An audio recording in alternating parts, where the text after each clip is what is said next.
Welcome back, YouTube. I am BalorMage, and we are going to run through some really quick questions today about our Syndicate Operative Spectres. Let me get rid of this text from the screen so that people don't get confused. Right, so, Syndicate Operatives, we're going to run through some really quick questions that we keep getting and answer them all in one place, and why they're wrong. I know why people are asking these questions. A lot of the popular guide for other Spectre builds are saying to do these things. They're the wrong things. They hurt your builds. Let's go through them. Necrotic Agents. Why don't we use Necrotic Agents? Necrotic Agents is a garbage keystone and no one should use it. That's why we don't use it. It gives up your shield. Giving up your shield is a whole lot of defense we lose. So we would lose straight up 24% of our block chance, a 70 life roll, some resistances, increased area of effect of my auras, and we would gain power charges. Power charges for the minions. That's it. Because we provide frenzy charges anyway. Because the frenzy charge portion of Victoria's charity is 5% chance to gain frenzy charge to nearby allies on hit, not on kill.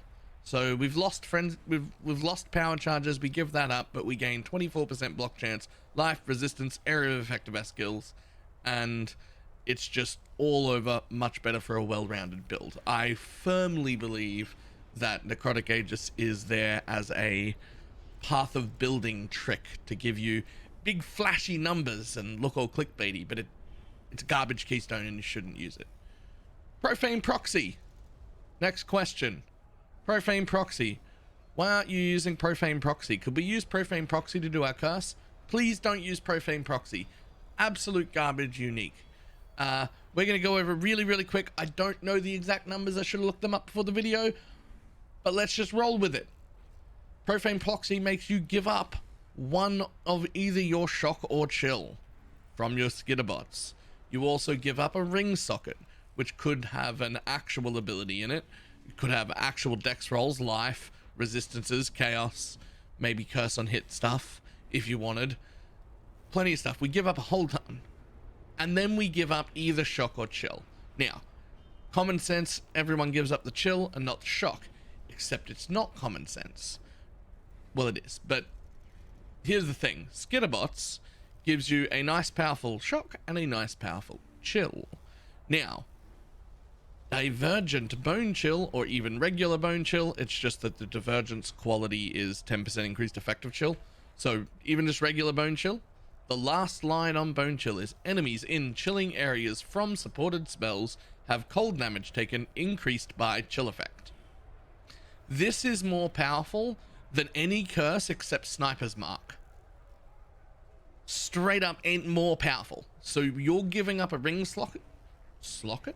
A ring socket for Profane Proxy to get a curse that's weaker than what you'd have without it. So we don't want that. We want Bone Chill in Skitterbots. That's stronger. Running our Elemental Weakness Curse on Hit gloves gives us our curse back.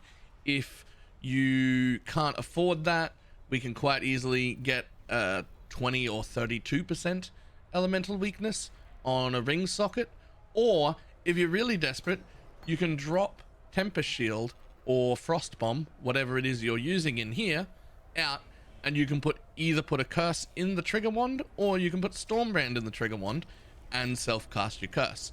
Either way, you either self-cast Stormbrand or you self-cast curse. Dealer's choice. Don't use Profane Proxy. Garbage. Next question. Stone Golem versus Carrion Golem. Sir, I see you using a Stone Golem. Sir, I see you using a Carrion Golem. I keep swapping between the two. The answer is Carrion Golem does bring a decent amount of DPS. I don't want to say significant because it's not that big, but it's a decent amount of DPS. And if your Carrion Golem lives, that's great. Go with it. However, once you start doing difficult content, and difficult is relative to the power of your build at the time. My build is quite powerful, so for me difficult content is at least fully juiced tier 16 maps with Delirium on it from the Zana thing. Once you start doing that content, Carrion Golem dies. He's got very weak legs and he falls over, and I personally don't deal with permanent minions that have to be resummoned. We're not about that life. I'm not interested. So I lean into Stone Golem quite a bit harder. If you don't have that problem, don't do it. Carrying Golem will give you more damage. Stone Golem will give you regen. Those are your choices. You can use either. Next question. Is Unending Hunger worth it? I'm going to mix this in with how should I progress my character? Right. It's definitely worth it. Here's the order of progression. Bones of Allure. Right? A +1 weapon with trigger crafted. And you can buy a level 21 Raised Spectre for 80 to 100 chaos. That will get you a level 25 Spectre. That's the extra Spectre. That's your 4th one. Get your Unending Hunger next. Then get a +1 chest for your 5th. That Unending Hunger is more important than the 5th Spectre. But the 4th Spectre is more important than the Unending Hunger because it's significantly cheaper. So, that should be your general order of progression for those items. Right. Next, moving on. Sir, what are your gem swap for bossing? Really, really simple. In this setup for the Syndicate Operatives, I gem swap Feeding Frenzy or Animus Predator Support. That is it. That is the only gem swap. That is all we do, and we only do that for the big dick bosses like Cirrus, Uber Elder, Cortex fights. You know, things that are going to be difficult. That's it. That's all we do. Right. While we're there, we're going to mix in what are the main gem links. I am 100% certain about this 6th link, except that it has some variants for you. So, Raised Spectre, obviously mandatory. Vicious Projectiles, otherwise Awoke Vicious Projectiles, if you can afford it. Spell Echo, regular Spell Echo is perfectly fine. You do not need the Animus one that I've got. I've got Animus because I had it. It's 10% cast speed, ever so slightly better. Really not important. Elemental damage with attacks. If you can get the Woke version, get the Woke version. It's great. Volley or Greater Volley and Feeding Frenzy. Feeding Frenzy and Animus Predator Support get swapped. Now, Volley, you don't need the Divergence of. I was testing Divergence, that's why I have them. You do not need Divergence, the regulars are fine. I was testing them, they're no different. Don't worry about the Divergent part. Don't worry about the alternate quality ones, just regular. Now, these are your options though. You can use Greater Volley or you can use normal Volley. Now, it's really hard in gameplay wise to really tell which one's better. Frankly, there's a slightly larger spread of your projectiles with Divergent Volley, and there's slightly better single target with regular Volley, and you excel at both of those already to a point where I'm really struggling to tell the difference. If you have a Woke GMP, that happens to add 1 extra projectile and it becomes better than Volley. The reason we use a Volley variant over the GMP variant is because a level, well, this is only level 18, but a level 18 says 7% less damage, and a level 19 says 3% less damage. So it's a significantly less multiplier. Same thing happens with Greater Volley and GMP. There it is. 20 and 20. It is 26% less projectile damage on GMP, and then it is 21% less projectile damage on Volley.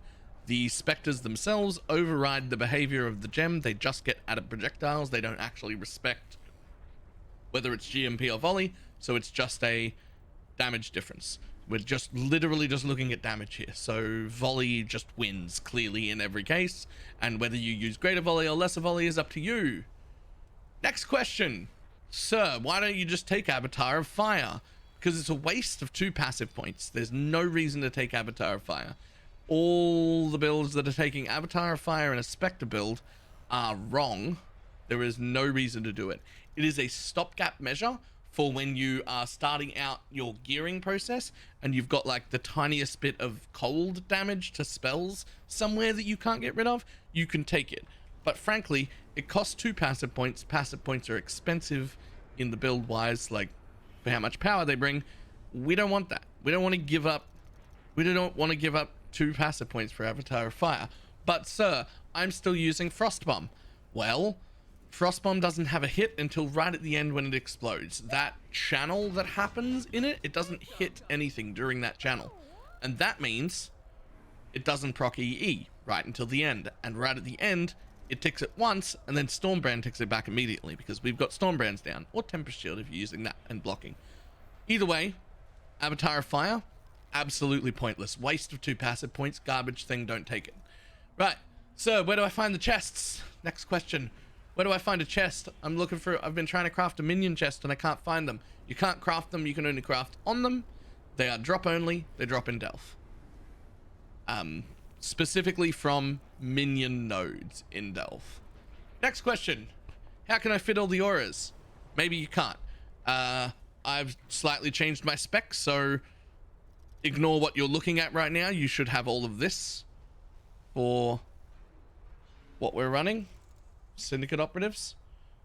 So, what you should have is Precision, Hatred, Generosity, and a Val Haste, and a Skitterbot, and a Bone Chill support. You can't run them all. The Val Haste is a Val Haste only, and your Precision should just be leveled to wherever you can.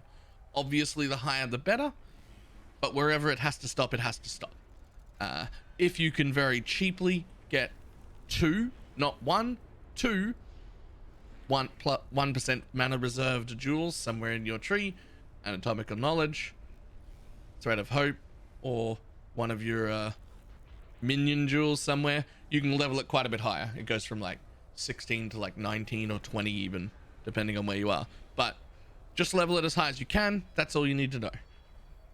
We do not run haste. All right, next question. How do you craft your wand? Sir, that wand's fantastic. Yes, it is. Thank you for noticing.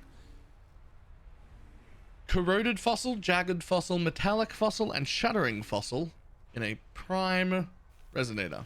That is about, at the time of recording, 65 to 70 chaos per try and a 1 in 12 chance of success. The only really important rolls on here are +1 to minions and +1 to all. Those are important and room for trigger. I got very lucky and got minion damage and minion attack and cast speed on mine with 1 dead mod trigger attack speed. If your wand is completely full when you craft it and it's got the +2, you have to annul to try and save it and hope that you don't hit one of the prefixes, one of the plus levels. If you hit the 3rd prefix but not one of the plus levels, congratulations, you've got a wand. Even though trigger is a suffix, you can use a Pharaoh Wolf Alpha to do a beast craft of add a random prefix, remove a random suffix, or something along those lines. And that will just pull one of your suffixes off, put a random prefix on, so you can craft trigger. Victory. If you annul off a suffix, victory, no matter what it is. Obviously, more stats are better. If you can get minion damage, it's great. If you can get attack and cast speed, it's great. If you can get movement speed or life, anything extra is great. But the +2 levels are the most important part. And they're the biggest goal, and if you get them, you win. That's it. Right? Right, next. I bought a pair of corrupted gloves. Sir, how can I color them? I don't know how to color them. Let's grab a pair of gloves. We'll grab these garbage pair of gloves right here. What you do is even while corrupted, if an item is corrupted, it will cost the same amount of Val orbs as it costs of everything else. You will put on it 2 greens so that they become 2 greens. You'll make it 2 socket. It will cost you a Val orb. You'll make it 3 socket. Costs you Vals again. You make it 2 socket. You make it 3 socket. The sockets stay the same. The first 2 stay the same. You keep going until the 1 hits green. Then you do it again. That was too easy. Let's pretend it didn't work. Then you do it again. And then you do it again. And then you do it again. Until it hits the correct colors that you want.